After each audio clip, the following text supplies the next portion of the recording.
ये lecture start करने से पहले आप बच्चों के लिए छोटी सी एडवाइस है कि अगर आपके पास एनसीईआरटी की टेक्स्ट बुक अवेलेबल है, ये वाली, आप इसको ध्यान से देखोगे। अगर ये बुक आपके पास अवेलेबल है तो आप लेक्चर को पॉज करके ये बुक साथ में खोल करके बैठोगे, उसके बाद आप लेक्चर सुनोगे तो आपको चीजें और अच्छी तरह से क्लियर होंगी। बिकॉज मैं हर एक टॉपिक को लाइन टू लाइन यहाँ पर पढ़कर आपके सामने एक्सप्लेन करने वाला हूँ, तो अगर बुक साथ में रहेगी तो चीजें ज्यादा अच्छी रहेंगी आपके लिए।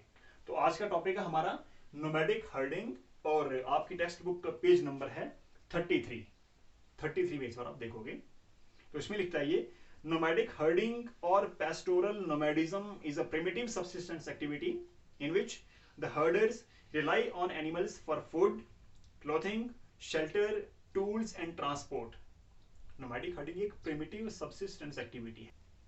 ध्यान देना, इस चैप्टर में हम सिर्फ प्राइमरी एक्टिविटीज के साथ डील कर रहे हैं। तो प्राइमरी एक्टिविटीज में एक एक्टिविटी का नाम है नोमैडिक हर्डिंग। इसमें होता क्या है, जो ट्राइबल लोग होते हैं, जो आदिवासी लोग होते हैं, वो क्या करते हैं, जानवरों का एक ग्रुप पाल करके अपने घर में रख लेते हैं। फिर उन्हीं जानवरों से ये कपड़ा भी लेते हैं, खाना भी लेते हैं, ट्रांसपोर्ट के लिए भी उन्हीं जानवरों का यूज करते हैं। उसके बाद अगर ये इनको कुछ हथियार बनाने होते हैं तो ये उन्हीं जानवरों की हड्डियों का यूज कर लेते हैं।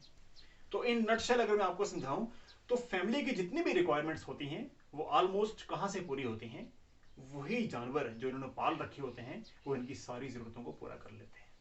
तो इस एक्टिविटी को नोमैडिक हर्डिंग बोला जाता है, जहां पर ट्राइबल लोग एक जानवरों का ग्रुप पाल लेते हैं जो उनके फायदे के लिए होता है।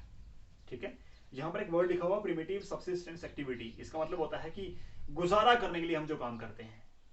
सब्सिस्टेंस का मतलब है सिर्फ अपनी रिक्वायरमेंट्स को पूरा करने के लिए। ठीक है, अगर हम कुछ काम करके उसको बाहर बेच रहे हैं, उससे कुछ बेनिफिट उठा रहे हैं, तो दैट इज कमर्शियल। लेकिन अगर हम उतना ही प्रोड्यूस कर रहे हैं जो हमारी फैमिली के अंदर ही कंज्यूम हो जा रहा है, तो दैट इज सबसिस्टेंस। तो नोमैडिक हर्डिंग जो एक्टिविटी है ये कैसी है, सबसिस्टेंस एक्टिविटी है। ये मतलब अपनी रिक्वायरमेंट्स ही इससे पूरी होती हैं, इतनी ज्यादा प्रोडक्शन नहीं होती कि वो चीज बाहर जाकर के बेची जा सके। आगे इसमें लिखता है, they move from one place to another along with their livestock depending on the amount and quality of pastures and water. Pasture का मतलब होता है ग्रासलैंड्स। जहां पर इनको जानवरों के लिए घास अच्छी मिलेगी, ये उसी जगह पर माइग्रेट कर जाते हैं अपने जानवरों को साथ लेकर के। पानी भी वहां पर होगा तो ये जानवर वहीं पर ले जाते हैं। तो जैसे जैसे सीजन बदलते हैं तो सीजन के बदलने के साथ ये मूवमेंट कर लेते हैं, माइग्रेट कर लेते हैं। लेकिन ध्यान रखना, ये अपने जानवरों को साथ लेकर के चलते हैं। आपने बहुत जगह पर ट्रेवल करते हुए देखा होगा कि भेड़ बकरियों का बड़ा बड़ा झुंड लेकर के ये लोग पहाड़ों पर और पहाड़ों से नीचे मैदानों की तरफ सीजन के बदलने के साथ मूव कर जाते हैं। तो इन्हीं मूविंग ट्राइब्स को क्या बोला जाता है, पेस्टोरल नोमैडिक्स कहा जाता है इनको। आगे इसमें लिखता है, a wide variety of animals is kept in different regions. दुनिया के अलग अलग रीजन्स में अलग अलग तरह के जानवर पाले जाते हैं। आगे लिखता है, in tropical Africa cattle are the most important livestock. Tropical Africa, in Africa में जो दोनों ट्रॉपिक्स के बीच का एरिया है, ट्रॉपिक ऑफ कैंसर और ट्रॉपिक ऑफ कैप्रिकॉर्न, दोनों ट्रॉपिक्स के सेंटर में जो एरिया आता है अफ्रीका में, वहां पर जो कैटल है ये इंपॉर्टेंट एनिमल्स हैं, इनको ज्यादा वहां पर पाला जाता है। कैटल बड़े जानवरों को बोला जाता है, गाय भैंस बैल। While in Sahara and Asiatic deserts sheep goats and camel are reared. वहीं पर अगर डेजर्ट एरिया की बात कर लें, सहारा डेजर्ट या फिर एशिया के जितने भी डेजर्ट्स हैं, वहां पर कौन से जानवरों को पाला जाता है, कैमल, शीप और गोट।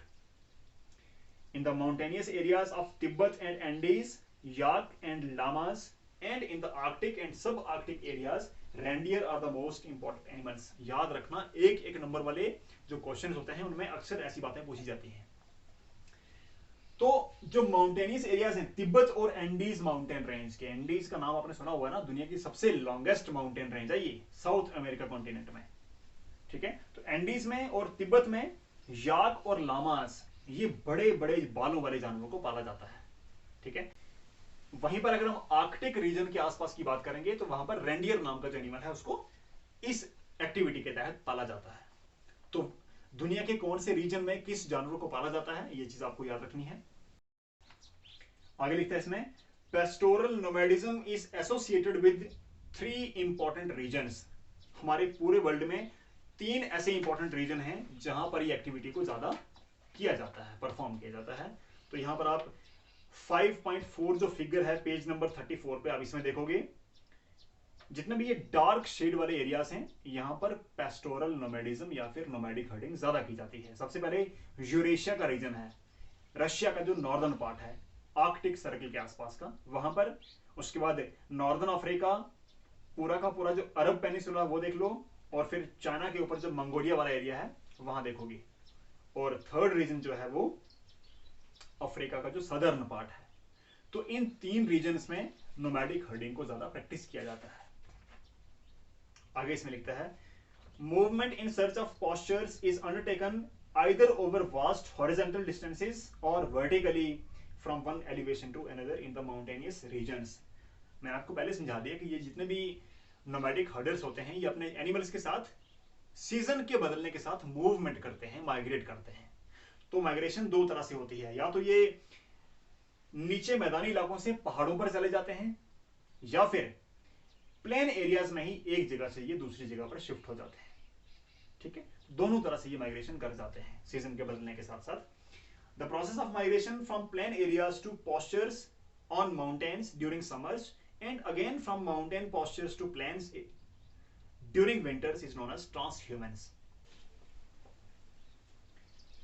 ये जो सीजनल माइग्रेशन का ट्रेंड होता है इसको ट्रांसह्यूमेंस बोला जाता है। आपकी बुक के अंदर इटैलिक वर्ड्स में ये लिखा हुआ है ट्रांसह्यूमेंस। ठीक है, in mountain areas such as Himalayas, Gujjars, Bakarwals, Gaddis, Bhotiyas migrate from plains to mountains in summers and to the plains from the high altitude pastures in winters. जो हिमालयन रीजन है इनमें गुज्जर्स, बकरवाल्स, गद्दीज, भोतियाज, ये वाली जो ट्राइब्स हैं ये क्या करते हैं, ट्रांस ह्यूमन्स को प्रैक्टिस करते हैं। अपने जानवरों के साथ सीजन के बदलने के साथ साथ ये क्या करते हैं, पहाड़ों से नीचे और नीचे से पहाड़ों पर वापस मूवमेंट करते रहते हैं। ये the number of pastoral nomads has been decreasing and the areas operated by them shrinking. Recent times में क्या हुआ है कि जो पेस्टोरल नोमैड्स होते हैं इनकी संख्या कम होती जा रही है। जितने एरियाज पर इनका कंट्रोल होता था वो एरिया भी श्रिंक करते जा रहे हैं, कम होते जा रहे हैं। This is due to imposition of political boundaries and new settlement plans by different countries। तो 2 रीजन है इसके पीछे कि क्यों इनकी संख्या कम होती जा रही है, क्यों ये एरियाज कम होते जा रहे हैं। तो सबसे पहली बात है कि पॉलिटिकल बाउंड्रीज, ये काम सदियों से करते आ रहे हैं ये ट्राइबल लोग, बट रिसेंट टाइम्स में क्या हुआ है, बहुत सारी कंट्रीज इंडिपेंडेंट हुई हैं, उसके बाद पॉलिटिकल बाउंड्रीज, इंटरनेशनल बॉर्डर्स बन के बीच में, तो बॉर्डर्स को क्रॉस करना इनके लिए पॉसिबल नहीं रहता है, तो ये श्रिंक हो जाते हैं, कॉन्फाइंड हो जाते हैं किसी एक जगह के लिए, उसी जगह पर सिकुड़ के रह जाते हैं। और दूसरा रीजन है न्यू सेटलमेंट प्लान्स को। बहुत सारी गवर्नमेंट्स ऐसा करती हैं कि जो एरिया पहले ट्राइबल लोगों के कब्जे में हुआ करता था अब उस एरियाज को यूटिलाइज कर लिया जाने लगा है। तो इससे भी क्या होता है कि इनका जो कंट्रोलिंग एरिया है वो उसकी जो बाउंड्रीज है वो कम होती जा रही है। तो पेस्टोरल नोमैड्स जो हैं वो श्रिंक क्यों हो रहे हैं, उसके लिए 2 रीजन मैंने आपको समझा दिए हैं। आने वाले टॉपिक में बात करेंगे कमर्शियल लाइव स्टॉक रियरिंग की।